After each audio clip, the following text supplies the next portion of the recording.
What you can expect when you walk into AA, it could be your first time. You're going to see a lot of people. Kind of like a vibe when you first walk into a new school. You're new. Nobody's seen you before. They're interested. Even if they don't immediately come up and want to get to know you, they want to get to know you. Somebody, one, two people, they're going to reach out, say what's up to you, shake your hand. It'll be coffee, maybe something to eat, snacks or something, cookies. It'll be someone you could bum a cigarette from if you ain't got one. Once you sit down in the meeting, they're going to read a few things that they go through, like a procedure, what they talk about, steps, promises. Once you read that, there's different style AA meetings, so depending on what meeting you're at will depend on what the premise of the meeting is. 90% of the time is big book study meetings. What that means is that they're going to read a chapter out of the big book. You guys are going to read it. They're going to go around in a circle. Most of the time, they'll go around in a circle. Someone will start reading. If it comes to you, you can just say pass if you don't want to read, or keep following along in the book, know where they're at. You can read when you're done. You know what I mean? You can say pass. You'll hear what everybody's saying. So once it gets to you, read or don't read, that's up to you. Now, once they're done with the chapter in the book and reading it, they're going to go around and everybody's going to comment on it. Most of the people are going to comment on it, talk about how it relates to them and their story and the big book, what they liked about it, things like that. This is a part where it could be intimidating for someone for their first time. If you're one of those people that isn't good at public speaking, or you get nervous or anxious, it's the time where it can come to you. It might be a little nervous.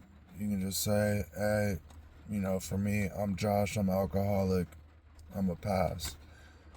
Or something like, hey, I'm Josh, I'm an alcoholic, like this story and I'm a pass. Something simple. Now, that's the meeting. That's the rough outline of the meeting. There's nothing to really worry about. My first meeting, I was 17 and it was court ordered, and I needed to get my papers signed. You'll see a few people in there just there to get their papers signed. And I thought it was bullshit the first time I went. I was like, man, I'm not even old enough to drink. I don't need this shit. I'm not even 21 yet. I don't got no business being here. I'm just getting my papers signed and leaving. I wasn't trying to say nothing to nobody. Was really just trying to pop in, get my papers signed, and leave. It probably took me, I'd say, 300 to 500 meetings before things started to click and make sense for me to understand, like, why I'm even here. What's the purpose? How do these meetings even help? Now, the reason why I feel like it took me so long to get that understanding is because, I started going to AA when I was 17. I'm 28. I don't go much anymore. Lack of time, work a lot, At least I got good excuses. I still love the meetings. I'll still go every now and then, but I don't go religiously. But I would like to. If my schedule, worked out, I would. I like going there. It's similar to something like church, where, you go there, you go in feeling however you go out, and you got a good message, inspiration, you feel good about it. But I really started putting things together because I basically grew up in and out of these meetings. And so as time went on, my mind developed. So it probably wasn't until I was somewhere around, I would say, 23 to 25 years old, maybe 23, 24, when it started to make sense to me. I've been to enough detoxes and rehabs and forced to go to these meetings where, like, in some of these places, the meetings were like the only fucking thing that you can technically like go and do aside from eating and going to a group and sleeping and taking your meds, smoking a cigarette. The only other thing you really had was a fucking AA meeting. And it started to make sense to me once when I was like actually like to the end of my journey, to where it was like I got close to the end of when I actually figured things out and was able to put everything into use. And there's just, what I'm trying to get at and say is that the reason why it works is because people are coming together with this common issue.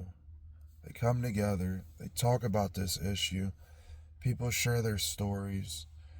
You have the big book as a guide, if you will, and that's basically the guiding force that illuminates this path. That people come together, and I couldn't see that when I was younger. I couldn't see the fellowship. When you're actually fucked up, you don't even really be want to talk to people like that, like, unless you're getting high with them. Like, for me anyways, I got pretty antisocial. Like, if you said, hey, come in, you know what I mean, let's go do dope with 6 different people, or you want to just do dope by yourself or with one other person, I would choose myself or one other person over getting high with 6 people. Like,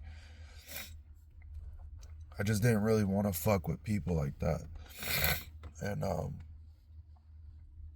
once you come to that sobriety where things make sense and you understand normal sober people, they have friends. They don't just isolate with their drug of choice.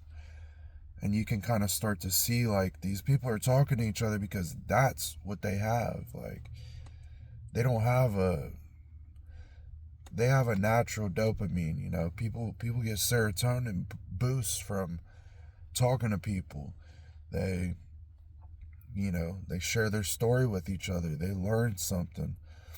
They take something from that conversation, and they'll think about it once they leave, you know. And it's kind of a healing journey, like, and the big thing is that by sharing something with somebody else, it helps you heal, especially when you share things with people that you feel like you're not really emotionally connected to, because that advice at that point in time, like, you're already disconnected most of the time with the people that have any emotional connection to you. So those are the people you're going to be talking to in the first place. But it's like, those people are going to be able to actually give you unsolicited fucking advice that's like, even if you don't realize you want to hear what they have to say, you're still subconsciously wanting to listen to what they have to say. Especially when you tell them, like, hey, I'm Josh, I'm coming off the streets, I've been doing Fetty, coke, meth, that's been my drug of choice, I just got locked up, I was doing this and that. And they're like, oh damn, I was locked up too, like, I was for this charge or that charge. And, you know, have you talked to this and that? Have you thought about doing this or that? I've been here, I've been there. It just, but really, and then it comes down to that fellowship. You're making friends. You got somebody to call. Like, when you get sober, like, you start rebuilding your whole life. Like, if you really go down that path where you fucking end up in AA, I mean, there's obviously different levels to how deep you were digging your hole when you was getting fucked up. And, you know, for people that don't have anything, AA is something. And there's a lot of good that can come from it. I honestly haven't.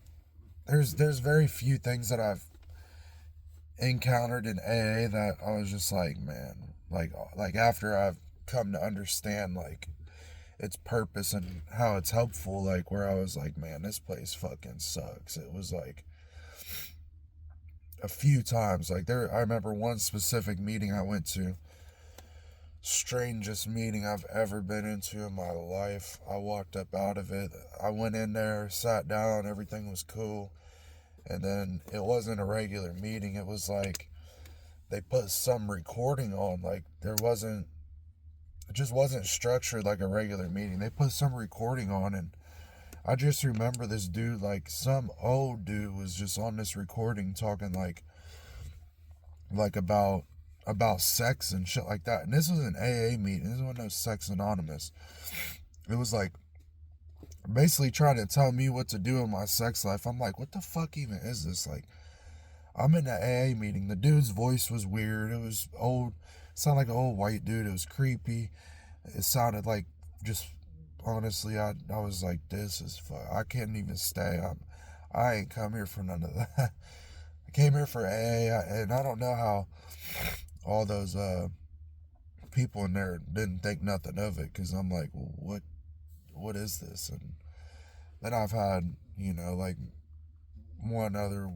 a couple other ones, like Narcotics Anonymous, people lie and say, sharing their stories and just bullshitting their stories. And but overall, the meetings you're gonna be able to find somebody that you're gonna be able to start making some friends that make the right choices, when you're used to only having friends that make incorrect choices with you. These people are wanting to get to know you for the right reasons. And if you start getting in the program, you might get lucky. You can look into what the 13th step is, but no, it's a funny thing. I was in Florida for a while, and people you find someone you get to hook up with in there, they call it 13th stepping. But no, you take it serious, man. You find some people in there that share a common goal with you, and you could work out with them, you could call them, you could link up for a meeting. If you're sober, you don't know what you're doing, you need help, even if you're not really ready for it. I mean, it's gonna hard to find help if you're not gonna be ready for it, but eventually you're gonna get to a point where you're gonna be ready for it. And just know that AA is the way. The second runner up to AA, I really liked Cocaine Anonymous, because surprisingly, Narcotics Anonymous, they're not fucking honest, but the one or few Cocaine Anonymous meetings I went to, they were fucking fantastic. But they're like a smaller meeting. It's like hard to find a Cocaine Anonymous meeting. But AA is the OG. They old heads, a lot of old heads. They drank. People that drink alcohol, just like when people drink alcohol, they're really fucking honest. And these guys get sober. These guys and girls get sober, and they're still really honest. Like I can 8 or 9 out of 10 times I can honestly spot a bullshitter. I mean, I've been around so many people. Especially liars. Like I can really spot a bullshitter. And people in AA, when they tell their story, they're telling the truth, because sometimes they'll say their story and it won't be nothing like insanely crazy, especially if you spent your life doing dope and shit and like really out there. So you hear their stories and it's not that crazy, but I would much rather hear a story that's not that crazy and true versus somebody's embellished story in Narcotics Anonymous fucking lying about how much money they had and this and that. I remember I was in a Narcotics Anonymous meeting, and dude was like talking about how he had some penthouse and he had like $1 million and this and that, and he was selling kilos and selling pounds of weed and Fetty, and I'm fresh off the street, and I fucked with Fetty heavy and everything else, and You know, I know all about that life. And I was like, in front of the whole, I knew he's fucking full of shit. Talking about he overdosed, 60 sometimes, something outrageous. How do you even keep track after 5 or 10? I mean, what the fuck you talking about? So I remember asking him, I was like, hey, how many grams are in a pound? Motherfucker didn't even know how many grams was in a pound. Stupid motherfuckers, man. So, in front of like 25 people, I raised my hand and made them look stupid. But, AA is the OG. You find people in there that are going to be real with you. You need truth, especially if you're doing drugs and you spend a lot of time lying. I was a big fucking liar. I think everybody that does drugs is like massively just lying all the time. Like they're used to their lies, and everybody around you knows it. But how can you call out a liar if they're just going to keep lying to you? You can't even argue with them. So that's why people think they're getting away with lies when really people are just damn near accepting that they're lying because they just know they're a bullshitter. But man, as always, get help. Find your higher power.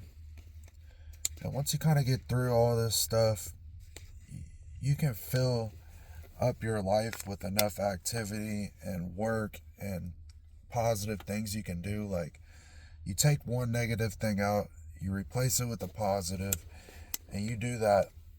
Normally when you get fucked up off this in life, they take everything away from you, so you have nothing. So all you think about is getting fucked up.